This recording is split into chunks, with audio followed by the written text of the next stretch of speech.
الرحمن الرحیم، السلام علیکم۔ میرا نام صدف علی امان ہے اور میں بلوچستان نیوز چینل کی سینئر ممبر ہوں۔ آج جو میرے ساتھ شخصیت موجود ہیں وہ کسی بھی تعریف کے محتاج نہیں ہیں، وہ اپنے آپ میں ایک بہت بڑی شخصیت ہے جو بلوچستان کے ایکس چیف منسٹر تھے، نواب اسلم رئیسانی صاحب۔ جیسے کہ 2008 سے 2012 تک جو آپ کی دور حکومت رہا ہے، آپ اس کو آج کی دور حکومت کے ساتھ کیسے دیکھتے ہیں، کیسے کمپیئر کرتے ہیں؟ ظاہر ہے اگر آپ انسانی رویے کو دیکھیں، جو ہیومن بیہیویئر ہے، وہ تو ہمیشہ کہے گا کہ مجھ سے اچھا حاکم نہیں رہا، یا مجھ سے اچھا انسان نہیں ہے، یا مجھ سے اچھا استغفر اللہ۔ تو مطلب یہ تو عوام بھی منحصر ہے کہ وہ موازنہ کریں یا کمپیریزن کریں کہ کون سی حکومت اچھی تھی، کون سی خراب تھی۔ اس کا فیصلہ تو عوام ہی کر سکتے ہیں۔ میں تو اگر مجھ سے پوچھیں گے تو میں کہوں گا کہ یہ جو گزرے ہوئے گورنمنٹ ہے، ان سے ہماری کارکردگی اچھی تھی، بہتر تھی، لیکن یہ تو فیصلہ عوام ہی کر سکتے ہیں۔ اور آج کل جو ہم سنتے ہیں تو آپ 2013 میں میرا ٹرم آف آفس میرا ختم ہو گیا، ہماری حکومت ختم ہو گئی، اس کے بعد پھر یہ سیکنڈ گورنمنٹ، تو یہ تو آپ عوام سے اگر بازار میں آپ یا پولیٹیکل ورکر سے آپ پوچھیں، وہ آپ کو بہتر انداز میں بتا سکتے ہیں۔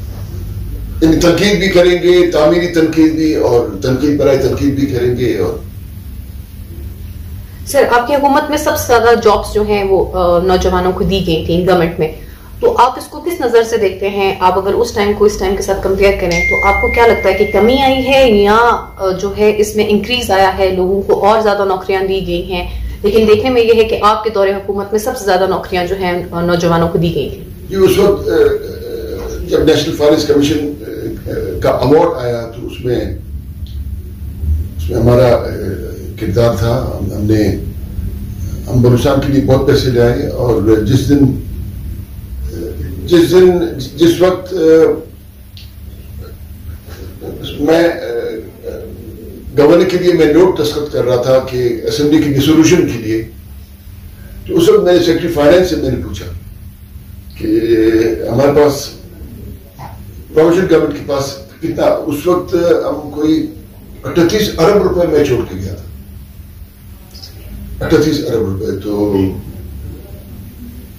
آج کل ہم دیکھتے ہیں یہ پچھلے 2.5-3 سال سے جب یہ حکومت آئی ہے، اشتہار آتے ہیں نوکریوں کی، انٹرویوز ہوتے ہیں، انٹرویوز کینسل ہوتے ہیں۔ بہت دفعہ میں نے دیکھے لوگوں نے انٹرویوز دیے ہیں، لوگوں کے اپوائنٹمنٹ لیٹرز ان کے ہاتھ میں، پھر اس کے بعد کینسل ہوئے۔ پچھلے دن میرے پاس کچھ لوگ ہیں ریلوے، پاکستان ریلوے میں، انہوں نے نوکری کے لیے انہوں نے درخواست دی ہوئی تھی۔ پھر جب میں نے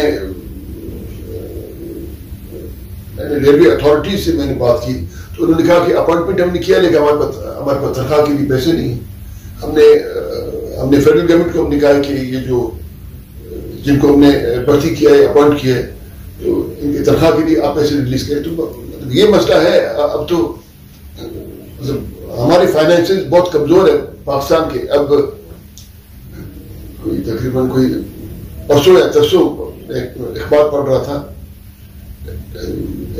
یہ فیڈرل بیورو آف اسٹیٹسٹکس کے اعداد و شمار تھے کہ ہم 47,000 ارب ہم قرضدار ہیں۔ کس طرح اب یہ چلے گا اتنی قرضداری؟ اور ہمیشہ ہم آئی ایم ایف کے پاس جاتے ہیں۔ اچھا، آئی ایم ایف اور ورلڈ بینک، یہ تو دو سسٹر فائنینشیل انسٹیٹیوشنز ہیں، اور اکثر وہ ممالک آئی ایم ایف کے پاس جاتے ہیں کہ ان کو دوسرے بینک قرضہ دینے سے انکار کرتے ہیں۔ یعنی I M F last resort, structural policy بھی وہ دیتے ہیں آپ کی اکانومی کے لیے، پھر اس کے بعد آپ کو ورلڈ بینک کو ریفر کر دیتے ہیں، وہ آپ کو پیسے دیتے ہیں۔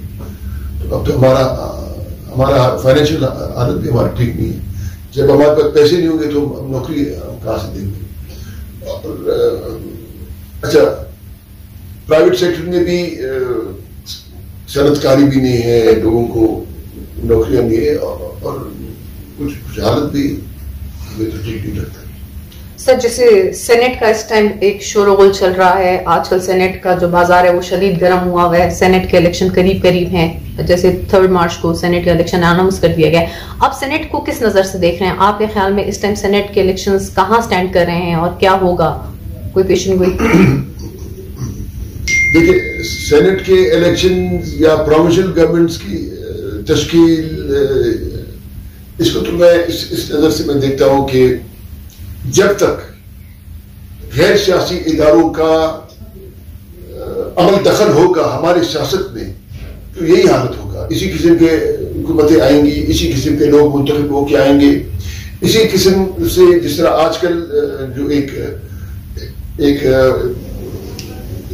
اراکین اسمبلی کی وہ خریداری بالکل زوروں پر ہے. ٹیلی ویژن پہ آپ ہر دن بحث دیکھتے ہیں, ایک چینل پہ نہیں, وہ جو پرو گورنمنٹ ٹیلی ویژن چینلز ہیں, آپ اگر آپ اس کو بھی دیکھیں, اس پہ بھی حکومت پہ تنقید کی جا رہی ہے. ہم تو کہتے ہیں کہ اسٹیبلشمنٹ کا عمل دخل نہیں ہونا چاہیے. آئین کے مطابق جس کو جو کام سونپا گیا ہے وہ اپنا کام کرے, یہ معاملات خود ٹھیک ہو جائیں گے.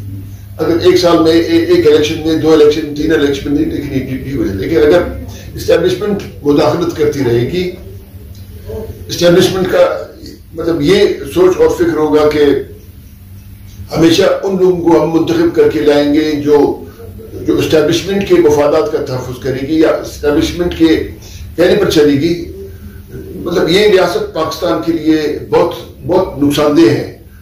اب آپ دیکھیں کہ آپ جو مرکزی گورنمنٹ ہے یا جو صوبائی حکومت ہے, ان میں وہ لوگ ہیں جو 12 پارٹی وہ تبدیل کر کے آئے ہیں. اچھا اگر اسٹیبلشمنٹ سوچتی ہے کہ ہم ان کے ذریعے ہم ریاست کو مضبوط کریں گے, ان کے ذریعے اسٹیبلشمنٹ اپنی حکمرانی کو تو مضبوط کر سکتی ہے لیکن ریاست کو مضبوط نہیں کر سکتی, ریاست کمزور ہوتا جا رہی ہے. کیونکہ یہ جو کمزور لوگ ہیں یہ تو اگر مطلب آج تو پاکستانی اسٹیبلشمنٹ حکمران ہے اس ملک پہ, اور اگر کوئی اور طاقتور اسٹیبلشمنٹ سے بھی زیادہ طاقتور کوئی لوگ یا کوئی قیادت یا کوئی ایک گروپ آ جائے, یہ ان کو بھی زندہ باد کہے گی. تو یہ تو یعنی اگر اس کو موجودہ اسٹیبلشمنٹ کو زندہ باد کر سکتے ہیں تو یہ تو سب کو زندہ باد. پرسوں تک جام کمال نون لیگ میں تھے, اس سے پہلے کاف لیگ میں تھے, اس سے پہلے کس جماعت میں تھے, اور آج یہ انہوں نے اپنی باپ پارٹی بنے. اور مطلب یہ کیونکہ یہ ان کے سوچ اور سیاسی فکر میں پختگی نہیں ہے, یہ اپنے یعنی اپنے ذاتی مفادات کی بنا پر یہ چیف منسٹر اور یہ وزیر بنتے ہیں. تو یہ مطلب ریاست کو استحکام یہ نہیں بخش سکتے. کل کے دن کوئی ایک اور طاقتور بندہ آئے گا, ان کو زندہ باد کریں گے, اس کو زندہ باد کریں گے. اب آپ اسی طرح فیڈرل گورنمنٹ میں دیکھیں جو مشرف کے ساتھ تھے, اس سے پہلے جنرل ضیاء کے ساتھ تھے, اس سے پہلے ان کے بزرگ فیلڈ مارشل ایوب خان کے ساتھ تھے, بھٹو صاحب کے ساتھ تھے, میاں محمد نواز شریف کے ساتھ تھے. آج وہ سارا یہ انہوں نے اکٹھا کر کے اس گورنمنٹ کے ساتھ. تو یہ انسان کو افسوس آتا ہے, اس طرح نہیں ہونا چاہیے. سر جیسے کہ پاکستان کی عوام میں 60% جو ہے وہ ہمارے پاس یوتھ ہے, تو آپ بلوچستان کی یوتھ کو اور اوور آل پاکستان کی یوتھ کو کیا پیغام دینا چاہیں گے کہ وہ کس طرح اپنے آپ کو موٹیویٹڈ رکھیں, جیسے کہ جابس نہیں ہیں اور انٹرپرینیورل سکلز کی طرف ہم نہیں جاتے, ہم یہ سکلز سکھانے, ہم سکل بیس ایجوکیشن کو ابھی تک پاکستان میں اس طرح انہینس نہیں کر سکے, تو آپ کا کیا پیغام ہے ان نوجوانوں کے لیے؟ یہ تو مطلب دیکھیں نوجوان تو ہمیشہ چاہیں گے کہ وہ جب لکھ پڑھ کے وہ اسکول کالجز سے وہ فارغ ہو جائے تو ان کو روزگار ملے.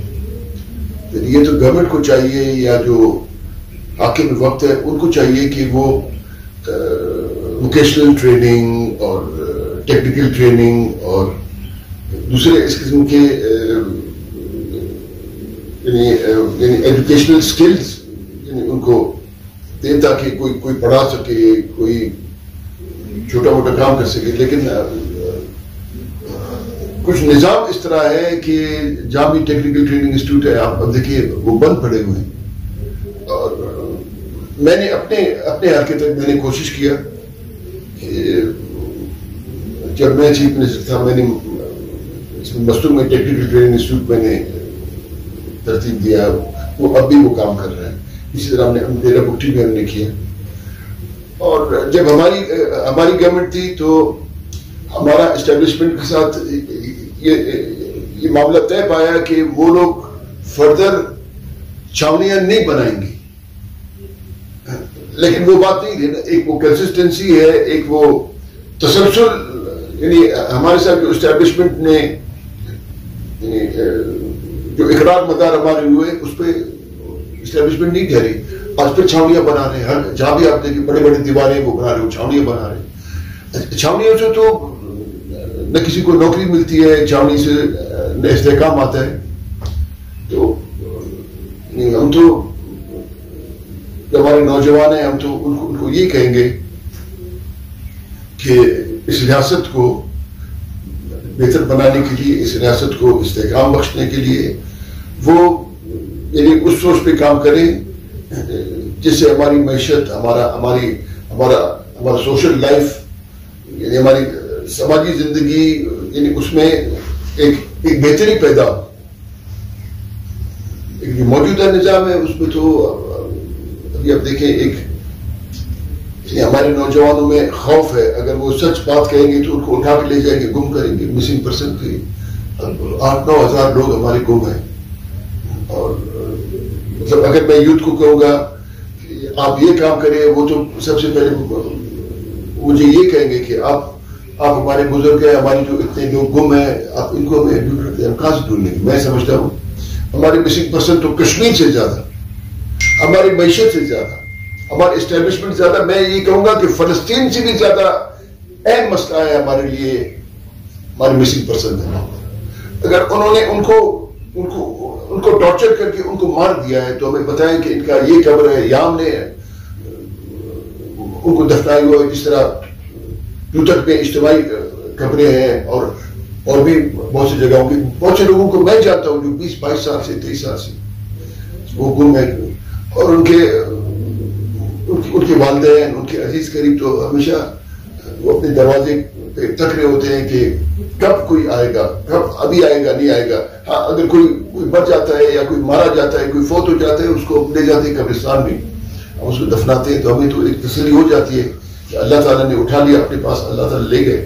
لیکن جب وہ گم ہوتے ہیں تو بہت دردناک یعنی